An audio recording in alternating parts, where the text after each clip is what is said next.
What is going on, fellas? Today we're going to talk about wilderness survival, backcountry wilderness experiences, backcountry and wilderness hunting. If that intrigues you, stay tuned to the podcast, where we try to keep God Almighty at the center, biblical, Judeo-Christian values, and real-world first-hand experience. Bio bullet points in the show notes. All right, let's get into it. I am going to be real with you guys and tell you that I learned a few lessons on Friday, opening day of deer season. Mule deer out here in the greater Yellowstone ecosystem where I'm at. I learned from the school of hard knocks. And what makes it worse is I've learned that lesson before. I know that lesson, and I foolishly had to relearn it. But, you know, often lessons, it's good to relearn those lessons as long as they don't kill you every once in a while. And we'll get into that. Okay, so I started off well before daylight on opening day.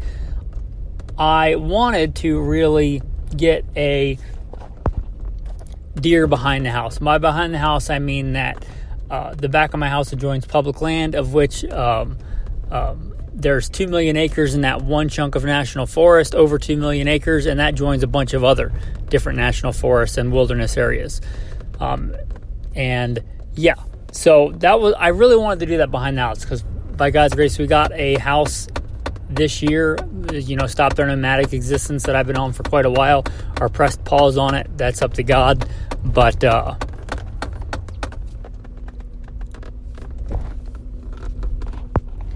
I don't see the future, but God willing, we hit pause on our nomadic existence and have a place with a foundation.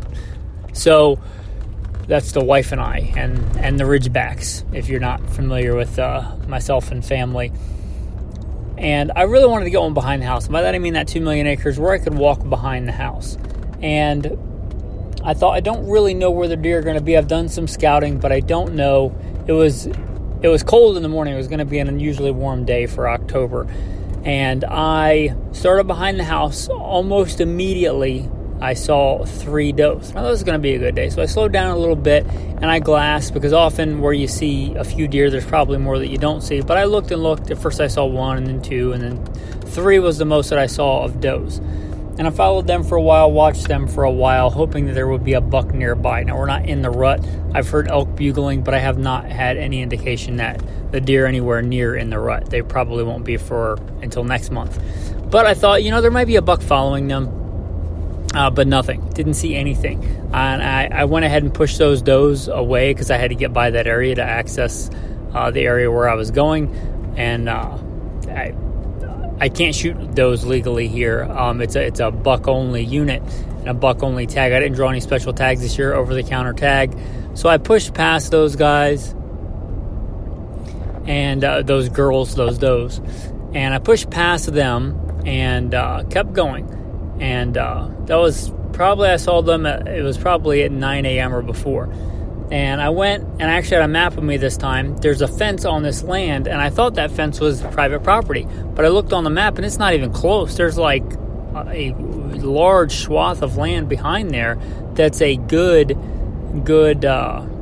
chunk of land to scout out. But it was already getting hot. I looked for some bedding areas, didn't see any. And this was probably 2 or 3 hours of hiking to get to this point. I looked around, sat for a few minutes. I generally don't like to sit down for more than 15 minutes. It's not how I like to hunt. I was still hunting, stalking, didn't see anything, but it looked like a promising area, so I made a little footnote to note to self to maybe come back later if I had a short hunt where it was only going to be 3 or so miles away from the house hiking. And then I had quite a ways to go before I got on the next, what I thought was a good area of land. And here's where I made my first error. I'd hiked this before, and to the next nearest road, it's about a 10-hour, it took me about 10 hours from behind the house to get to the next nearest road, you could get a vehicle on, drive on behind the house, is about a 10-hour hike, which if we just put that in terms of let's say I'm hiking 2.5 miles an hour, which is pretty slow, but let's say I'm taking breaks, taking my socks off, swapping them out and stuff. Let's just be conservative and say 2.5 miles an hour. I generally like to hike around 3.7, but let's just say 25 miles to the next nearest road. Now, in my mind, I knew that there should be water in one of these creeks pretty close. I hiked for a few more hours, and a lot of this was on a south-facing slope, and it was hot, so I didn't reckon there'd be any deer around there. Didn't see any deer. Kept hiking. It got pretty hot, probably up into the 70s. I had brought a bottle of water. I drank it fairly early, 2 or 3 hours, 4 hours into the hike. And I thought, okay, I'm going to go ahead and drink most of this water because I'll have more soon. Well, I didn't. A few hours later, I got to one little, puddle with some water in it. Just a little, it's basically a mud puddle. And I looked around it for tracks. That's one of the keys I learned when I was a guide from a guy that had been guided longer than me. He said, never pass up like a mud hole to look for tracks. I looked in a mud hole, and I didn't see any tracks, which I thought was odd because there was no water anywhere around there. And I thought, well, if the animals are not drinking out of there, I probably should not drink out of there. Maybe that was a right or wrong assumption, but I did not get any of that water. It was maybe only less than an inch deep. I could have dug down and let it fill in and got some water. But I thought, if nothing is drinking out of there, that's a good indication maybe I shouldn't drink out of there. So I passed that up, and I thought, surely this creek will be in the next ridge over, and I can fill up there with some water. Well, I was wrong. I did not see any deer. The hours went by. It got hotter. I was hot, and I did not see any deer. And then I thought, well, if I'm going to I had a spot picked out of mine that I had scouted out before. It was maybe most of the way to where my wife could come pick me up on a road on the other side. And it was an area I thought it would be really good to find in the evening. And it was also on this creek. Well, I was so dehydrated. Now, I've fasted before and gone a day without water. That's not a big deal. But going a day without water when you've hiked 20 miles up and down mountains, up to 4,500 foot elevation and down and back up, and who knows how much elevation gained and lost with a pack and just in the sun. I was in rough shape. I wasn't going to die, but I was in rough shape to the point where I was like, I don't really care if I see a deer. I need water. Wouldn't you know it, where I first contacted water was I had to blow out that area where I wanted to hunt that evening. So I had to walk past it, walk by it to find water. And by God's grace, I found water. And I had a water bottle, and I had water purification tablets, and I drank 3 full bottles of water, and I felt much better, right? Like I said, fasting is one thing, but going that long and hiking that many miles without water, that was stupid.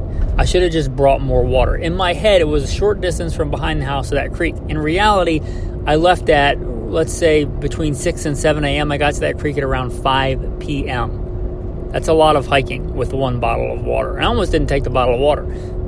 But I should have brought more. Stupid lesson. I was a desert warfare, urban warfare instructor for the Marine Corps. I know this lesson. I've learned this lesson before. I've lived in Arizona, New Mexico, California, the Mojave Desert, the Sonoran Desert, the Great Basin. I've lived in all those deserts. I know better. But in my mind, I was like, oh, there's water. There'll be water. Well, there wasn't water. Stupid. Lesson learned. Lesson of the hard knocks, right? But a bigger lesson at the end. But, yeah. That was my fault. And I honestly, the last several hours, I cared more about the water than finding a deer. Yeah. Also, ironically, on the water, I checked the weather forecast, and the couple of days before the hunt, I know it's supposed to be a warm, sunny day, maybe the last one for a while. So I went through my pack, and I took out my rain gear. I think I left my rain pants in there, but I took out my rain jacket. I took out my but my actual tarp that I use for shelter in the wilderness. I don't generally take a tent. I generally sleep under a poncho or a tarp. I took those out. I took out a few other things. I thankfully left my emergency bivvy in there. There's like a real small, like single, like emergency use bivvy sack. I left that in there. Well, I told you about 5, I got to the creek with water. Around 5:30, I hear thunderstorms rolling in. And it just pours down raining. And of course, I took out all my rain gear. And I took my really nice rifle. Usually I go scouting and stuff with my scout rifle. It's a lot more rugged. Don't really care if it gets super soaking wet and stuff. It's been wet plenty. But this time I was like, I know the area I'm going. I'm going to take the nicer rifle. Also, in scouting this year, I've fallen on that scout rifle plenty of times and did not get a chance to reconfirm that it was still on. I've had the mounts come loose and everything where I'd fallen on it several times. And I thought, I'm going to take a nicer rifle. It's supposed to be a nice day, which is fine. Even a nice rifle should be able to stand up to some rain and some thunderstorms. But anyway, another lesson I learned, who cares what the weather forecast says? I shouldn't have taken out my rain gear. That was stupid. So I went from being crazy hot and dehydrated to getting plenty of water and then getting thunderstormed on. So thankfully I had that emergency bivvy in there, because you never know, you might break your leg, 20 miles in the backcountry and not be able to get out. So I grabbed that emergency bivvy and stretched it out, and that was my shelter from the rain for a while. So I had blown out the area that I wanted to hunt that evening, because I had to walk past it rather loudly to find water. And now I was in a pretty noisy emergency bivvy, sheltering down from a rainstorm. And then by the time the rainstorm stopped, I only had maybe 15 minutes before I had to start rucking again to get to the rendezvous point with my wife. And Sabbath approached, so I even had to run some of that to make it there on time, because I didn't want to be in the moral quandary, do I leave my pack or whatever, because it's Sabbath and I don't want to be rucking a load and all this other stuff. So I was literally running, to get to the rendezvous point on time. So I did not get a deer. Did not even see a buck. All I saw was does that day. I covered let's say, and this is a rough estimate, right? And I definitely didn't go in a straight line. Let's just say I went 25, 30 miles that day. I probably would have been better off to hunt the morning behind the house, and after I saw the does and everything bedded down, I didn't see anything for an hour. I probably should have been better off just rucking back to the house and then grabbing the car and going to the rendezvous point and hiking from there to the place I wanted to hunt in the evening, and I wouldn't have blown it out, and I would have gotten my goal was not to hike 30 miles that day. My goal was to get a deer. And if I was looking at it with the goal in mind, not to just do a bunch of miles, I would have been better off getting in the truck and driving to because that was way past the halfway point, the place I wanted to hunt that evening.